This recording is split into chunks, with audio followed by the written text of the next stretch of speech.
د زلمي په نوم په عمر سپینږیری د یوې بلې کورنۍ غړی دی چې د همدې چاپې پر شپه یې پر کور د اشغالګرو بې پیلوټ الوتکې برید وکړ او یو ورور یې پکې شهید شو. پر کور یې د لګېدلي بم د چرو نښې پر دې کمپله لا هم له ورایه ښکاري او زلمي د یادې پیښې د یوې نښې او د شهید ورور د یادګار په توګه ساتلي. دغسې بس دا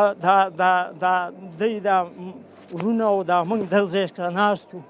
په دغه اندازه کې دا دیوالونه او دا تیاره داسې تاو شوله، 4-5 دورې یې وخوړلې. بس هغه سر ته چې ورغله زیاتې یې مرمۍ خوشې کړه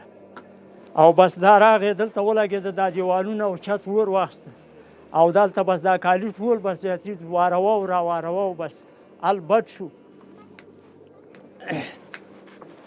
البد شو زیاتې. بس داسې حال اندازې ته خبره راغله چې زیاتې نور مخلوق راغی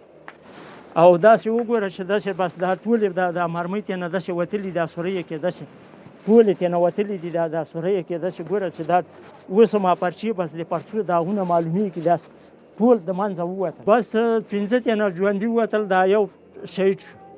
دا ورور مې شهید فارغ. دومره اندازې ته فرصت دی چې اوس موږ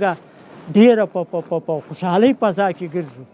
او هغه تور سوری چې راباندې و او هغه توره شپه چې راباندې و الله رڼایي راوسته.